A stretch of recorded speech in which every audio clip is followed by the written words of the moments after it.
Hey humans, I hope you're doing well. Welcome back or welcome to my channel. Today we'll be talking about this painting. I hope you can see it from there. It's a woman chained down.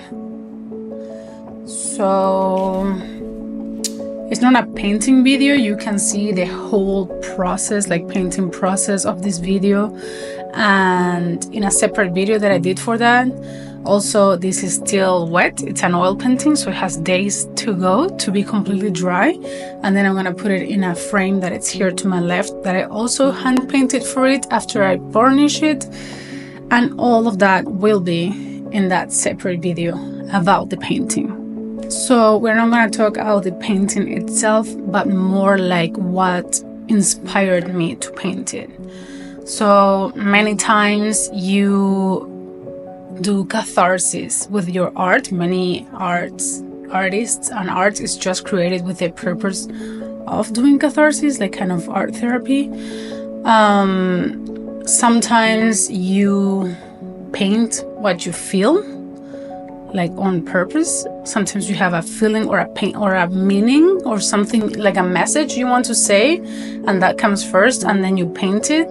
But sometimes you just crave painting something, or you have this idea, like this image in your mind, and it's after painting, or maybe never, that you realize what you were actually feeling, or what inspired you, or what was your subconscious trying to portray. And this painting is the latter. So it's definitely, I just craved painting it, and it was after finishing it that I contemplated why. I've been feeling like painting this image for a while, and I tried to, it was a deep feeling. It's sometimes you just have like an idea and it's exciting, and sometimes you have like this deeper feeling of what you want to do. This one is definitely more of that. It was like a deep craving kind of thing, and I tried to move on, not do it. And I did paintings before even getting to this one. I didn't want to make more sad or dark images as I used to paint at the beginning of my art career. I'm trying to find inspiration in different things, like overcoming, or more positive, I guess, more maybe intellectual. But the craving would not go away. So since this is a smaller project and I knew it wouldn't take me too long, I just took the liberty to take the craving away and paint it. While I was painting this, I was listening to an audiobook, as I tend to do, that my dad gifted me. He clearly knows me so well. The book is called How to Make Great Things Happen by Marian Rojas. The book is from Marian, and she's a psychiatrist, and it's about living well, feeling good, like living kind of a good life. More so maybe like avoiding the things that make us not live well or feel good during our lives.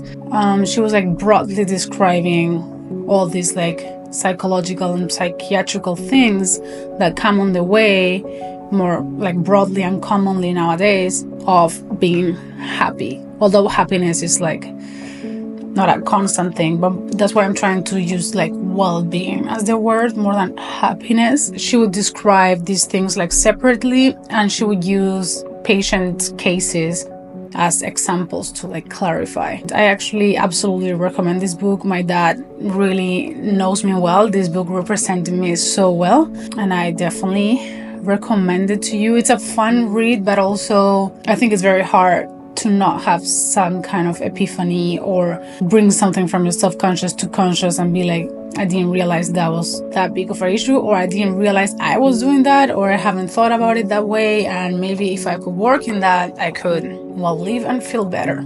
So definitely recommend it. It's not one of those self-help toxic kind of books.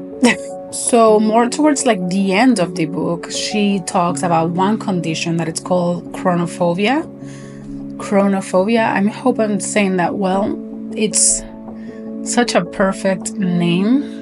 It's how it summarizes, how it says so much just with the name. Actually, that's how I'm gonna title this painting, because it's really perfect. So I'm gonna read you the definition of chronophobia that I found on Google just as an introduction to the subject.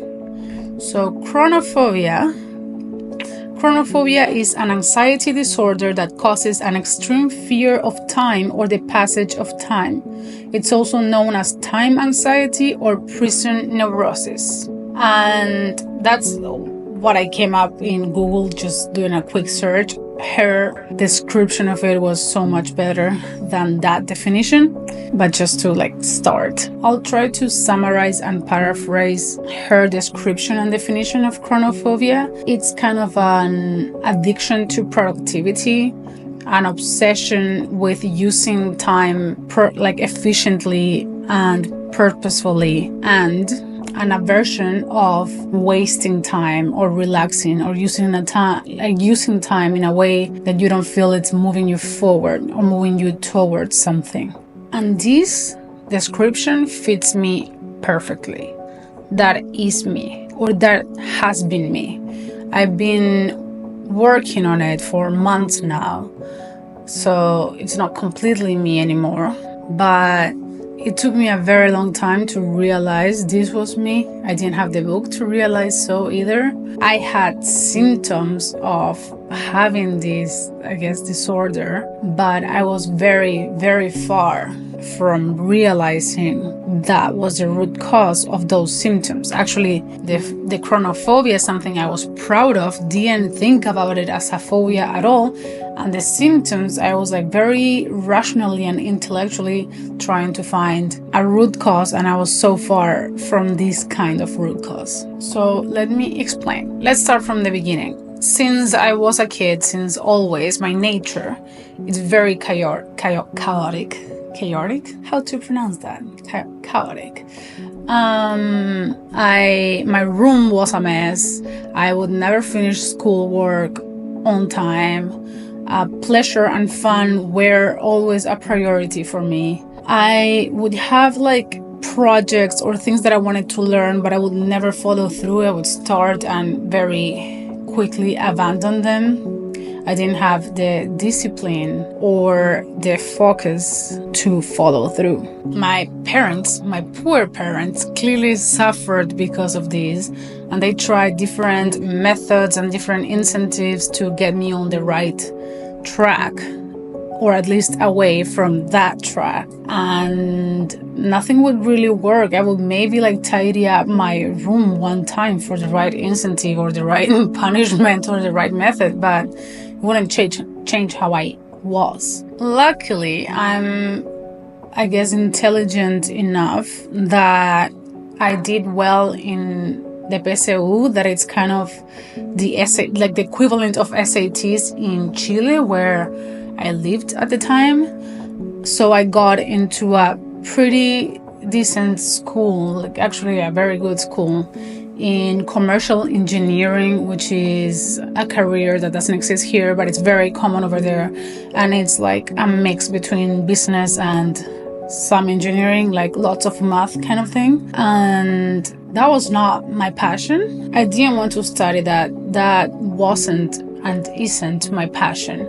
But the lack of direction that characterized me till that point made it so that I also didn't know what I really wanted to pursue. I didn't have a clear direction or passion of what I wanted to go for. And that made it so that no one encouraged me to pursue all these other interests and curiosities that I have, because I was very eager and interested in so many other subjects, but no one encouraged me to go for them because I didn't have that clear direction to back it up, I guess. And I also didn't have the self-esteem or I wasn't secure enough to go for any of those routes, which was not any clear one. It was just plenty of them without their encouragement. So I went for business school, and it was kind of the safe bet.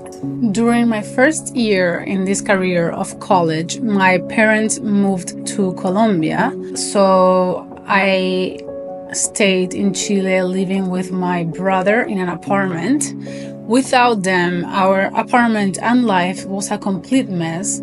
Also, not starting like I did in high school was not enough for college.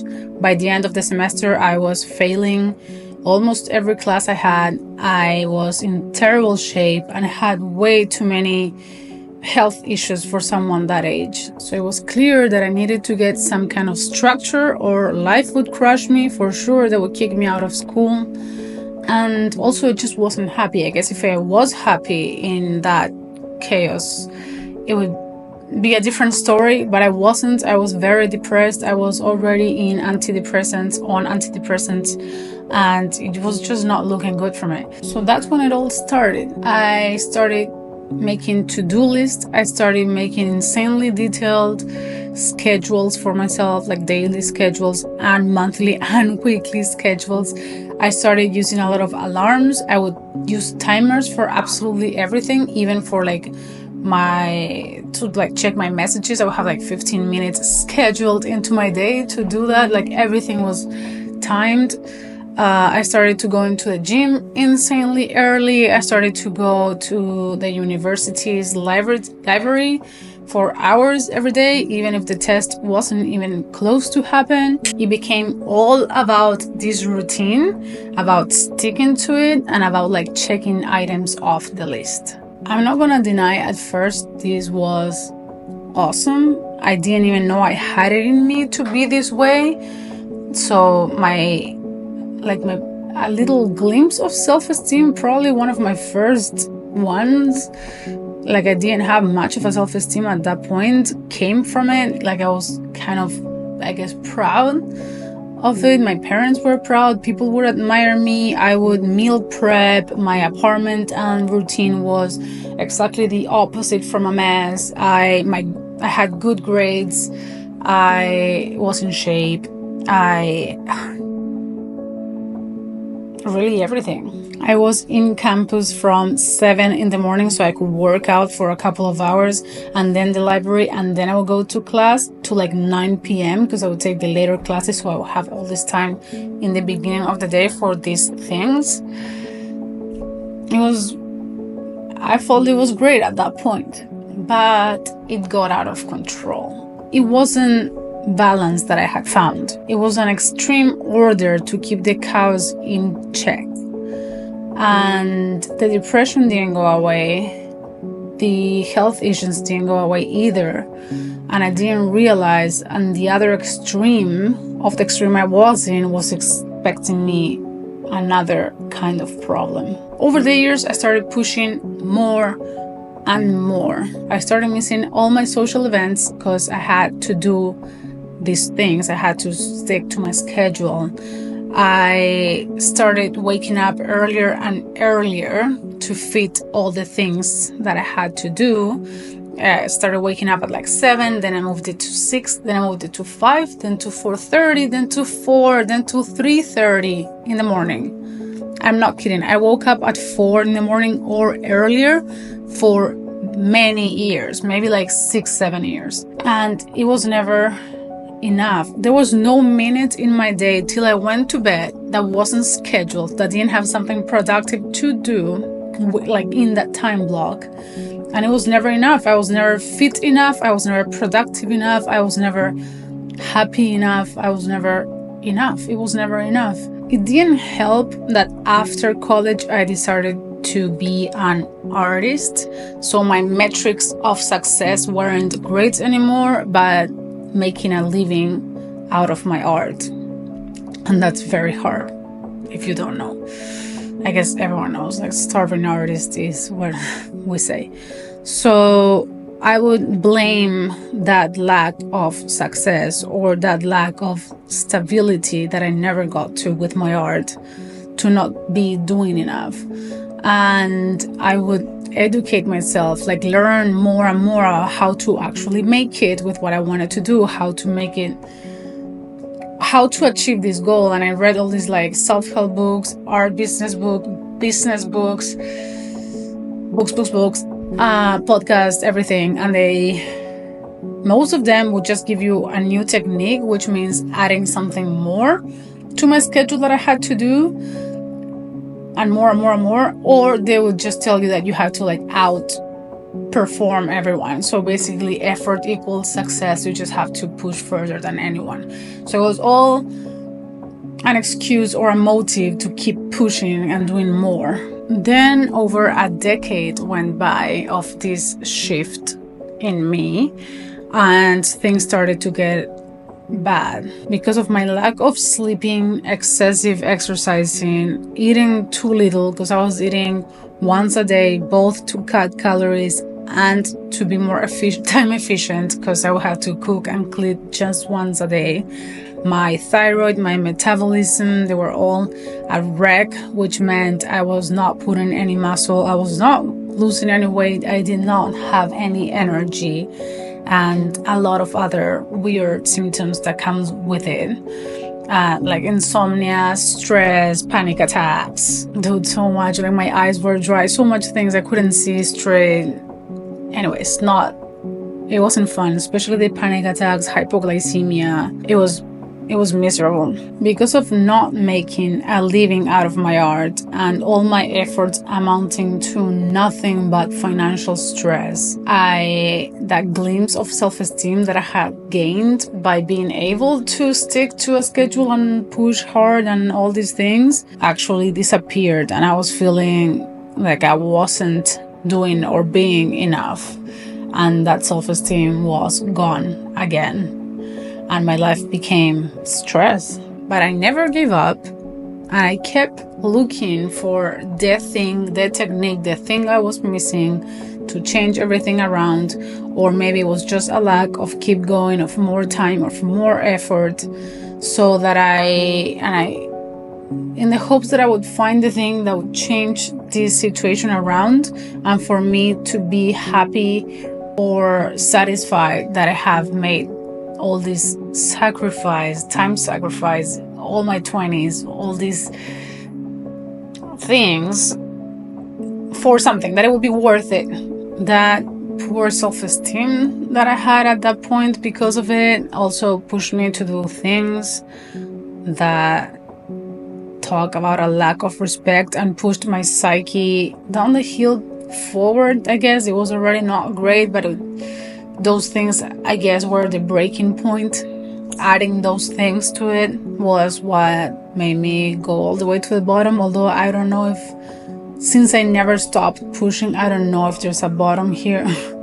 But how I felt, there's definitely a very, very low point. The lowest point, let's call it that way. I didn't socialize. I have felt close, like have relationships. I have moved out of Chile, so that didn't help either. I didn't have people, but also I wouldn't make time to have people, and I wouldn't rest. But I would do things for my mental health, because all these, again, self-help, self-growth, like performing, business, everything was all about taking everything that I was to my best version. So that of course includes you. A lot of what you live and what you have and your success reflects who you are, or so they say. A lot of these amazing people that wrote those books or interviews and stuff.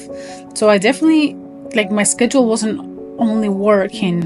When I say that I was extremely productive, it was in every area. I had a schedule. It wasn't all work. There was exercising, there was meditating, there was journaling, there was reading, there was all the self-help things, like all the good things, on top of all the work, all the creating content, all the making your work, all the everything you probably know at this point.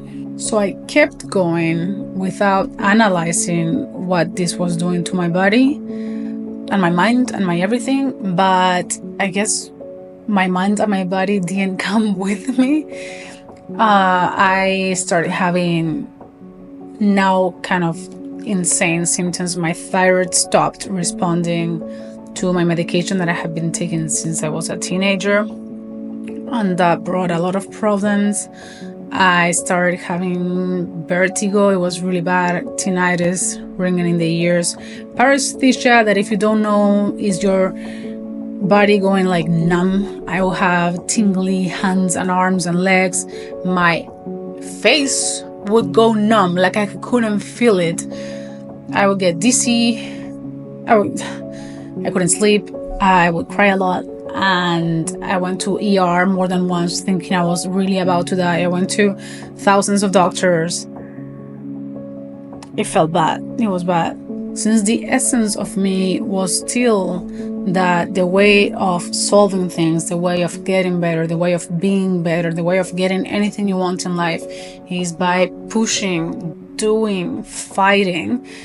That's what I did. I started learning everything I could about medicine. I read dozens of thyroid books. I heard thousands of podcasts. I read so much about nutrition, about everything.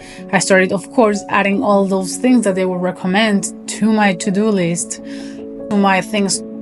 So I did all the changes I thought I had to do. I changed to carnivore eating, which I recommend and I can do a video of. But anyways, even my doctor asked to hire me. That's how much I learned.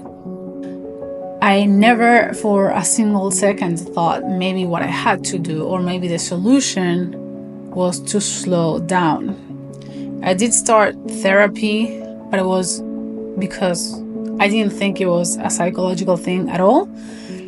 It had to be physical. I took it from a very rational standpoint, like how my face is gonna go numb for a psychological reason. I still don't know if it was that, but I certainly think it can happen. And my parents suggested that I would start therapy, so I did. I didn't last long. It would feel like a time that I had to make for it, and I wasn't seeing it. It wasn't productive enough or effective enough, which is ridiculous because that's not how therapy works, and it's definitely so worth it. But at that point, I was still so in that zone and that way of seeing things that it was just money that I was using towards that I didn't have towards having more time to produce art with that, the money buys time kind of thing, plus the effectiveness of the time used for it. I was so desperate to feel good. I felt like I was dying, that it was just not what I should be doing with my time towards healing, plus all the other things that I already have in my plate and I was trying to pursue. I couldn't slow down. That's where chronophobia fits perfectly. I would feel like anything that I would do that wasn't those things were a waste of time, and they would actually stress the hell out of me. I wouldn't do all the things that are what I guess makes happy so amazing. I wouldn't slow down enough to have long conversations, to stop, to notice, to just rest, to listen to music. If I had to rest because my body would just collapse, I would feel guilt all the time and things all the time what I should be doing. I would shower in a rush because I had things to do. I still kind of do, I can't stop that feeling of rushing through life. I rush through everything. And now that I'm conscious about all these things, what I do is I try to repeat in my head and remind me when I recognize that I'm rushing. Most of the time it's automatic, but it's about becoming aware. When I am aware and I am in the present enough to realizing that I'm doing it, I talk myself out of it and slow myself down and tell me that I don't have to rush. That it's not anything a rush, and probably I'm not even more efficient when I rush. I'm just more stressed, and you F up way more because things just fall and you do things not the right way. Yeah. I wish I could tell you this slowing down process, let's call it like that, or kind of moving away from that sensation of having to be so productive and using your time wisely, constantly rushing effectively. And that has helped me get to the goals that I wanted, that I was pursuing with that, but I can't. I'm still not there. But I can tell you that since I started this aware process of changing this and getting out of the disorder, my health is better. I feel better. I'm still not like healed. I still have dizziness and the ringing in the ears, the tinnitus and fatigue, but it's not as crippling and is way better. I am, I guess, healthy enough or out of fight or flight enough. I guess my cortisol lowered enough that I'm producing growth hormone, and exercising actually amounts to something. Like I'm actually stronger than I've ever been. I am assuming that means my body is able to produce growth hormone that it probably didn't before. Out of that amount of adrenaline and cortisol, I'm sleeping better. I'm sleeping. I wake up, but I'm sleeping. I'm able to enjoy art more, like the process of making my art. I'm not rushing through it. I'm not putting insane expectations on it. I'm not trying to be just very productive, like a proficient artist, which I know it's important to do well, but it's also important to do well, to take your time, to enjoy it, to be not that like calm enough to be able to be creative, to be aware, to find inside yourself what you want to say. I'm making more income because I discovered tattooing, so I'm using the skills, like the art skills that I've developed over time, transfer them into tattooing, and that's been helping to like add to my income from my paintings and my other art. And also I moved to a cheaper state so that I could have life without being that stressed and without that constant like hustle. I am renting out my place in the expensive city of Miami, which helps a bit too. So I'm not gonna say like I'm financially free or financially super stable, but it's better. It's progress. Like I'm not worried if I'm gonna have enough to eat this week, as I got to the point in several moments of this career.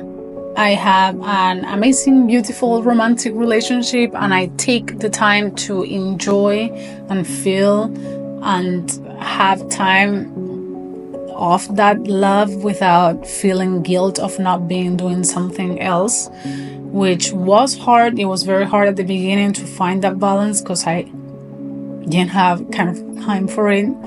I always felt like I should be doing something else, but now I don't. I really can enjoy it, and it's been amazing and very nourishing. And I hope that by having this awareness and working on this, it would only get better. I hope this helps to remind you that doing more isn't always the solution. Doing something else isn't always the solution. That our modern hustle culture has a huge toxic side to it. And to realize that balance is really what we should shoot for. And that we need to be aware of giving up control too. I think this, like our modern society and way of being, is very about having control of so many things, but life is not that way. It's really, you can control certain like things, but it's how it goes with the effort you put in and the things you do. It's really not up to you, and you have to learn a way to live with that and have a healthy relationship with that.